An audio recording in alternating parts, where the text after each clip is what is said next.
resign muna. Si PBB. So, eto na nga mga Habibis, is our day 3 dito sa La Union. And, dito pa rin kami sa Airbnb namin. Yan. Tulog pa yung mga kasama ko, pero kailangan kong gumising ng maaga. And kasama ko si Rolly para mamalengke, para meron kaming lulutuin pagkain mamaya kasi ngayon ay Good Friday. Baka wala kami makain ng restaurant mamaya.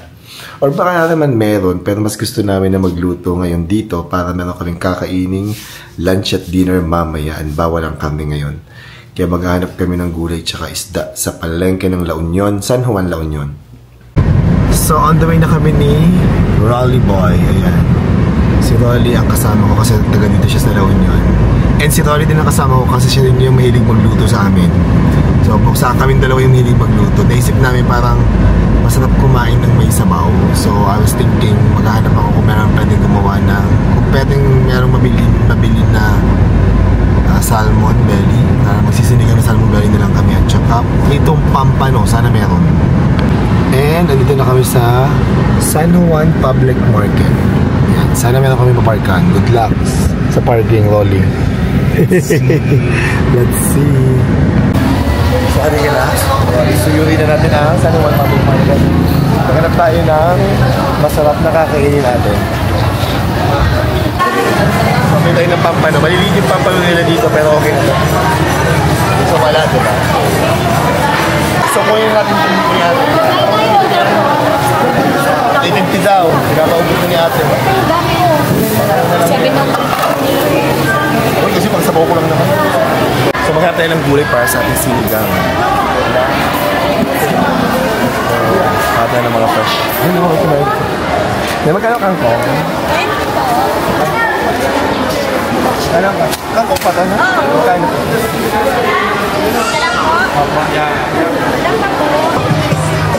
Ito dalawa lang po. Asang pumisi daw po doon. Okay, so nakabili na kami ng mga kakainin namin. Napag-desisyon na namin na magluto ng pritong pampano, sinigang na hipon kasi walang salmon, at saka munggo. Yan, pauwi na kami ng aming Airbnb. So, dito na kami sa bahay. Kakarating na namin ni Rolly at gising na si Tet. Pero the rest tulog pa. At dahil dyan, magsaya tayo magluto ng ating kakainin lunch. Hipon, pampano, and munggo. At magsayang muna tayo. Yes. Para habang naluluto ang kanya, naluluto ng ulan. So, ayan, busy na mga sous chef ko. Dalawa yung aking assistant ngayon. Ng mga sous chef ko, dalawa, si Rolly at si Tet, na naghihimay ng tinapa. Ah, tinapa. Tinapa. Tamban? Tinapa na eh. Tamban tawag nila, tamban actually. Kung saan tayo magpilo ng ating pampano, deep fry natin, at saka ang munggo natin, pinapalambot mo. Kasi sinigang mamaya na kasi mabilis lang yung maluto.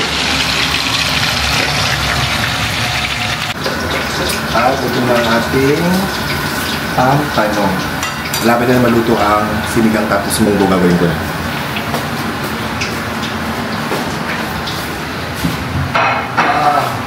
And na magluluto naman tayo ng munggo.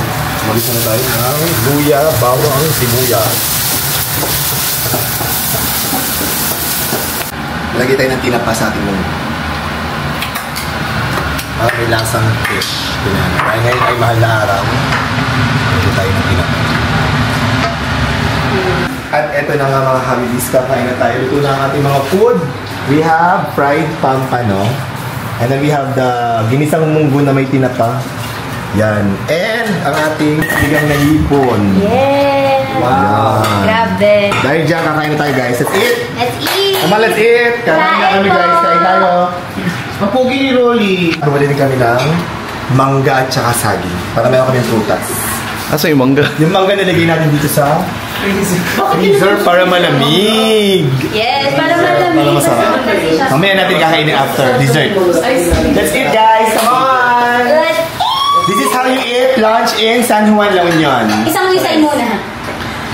Si PBB. Thank you for cooking, Kuya. Welcome! Thank you, Kuya, for the food. Welcome! Okay na tayo guys. Kasi pag kasi nilap, isugas ng hugas ng pizza. Pwede na sa BBB. Sana ko sa BBB. Oh, pwede ka sa BBB house. Tikman ko yung munggo. Okay, go. Ang ating munggo na may dinapa.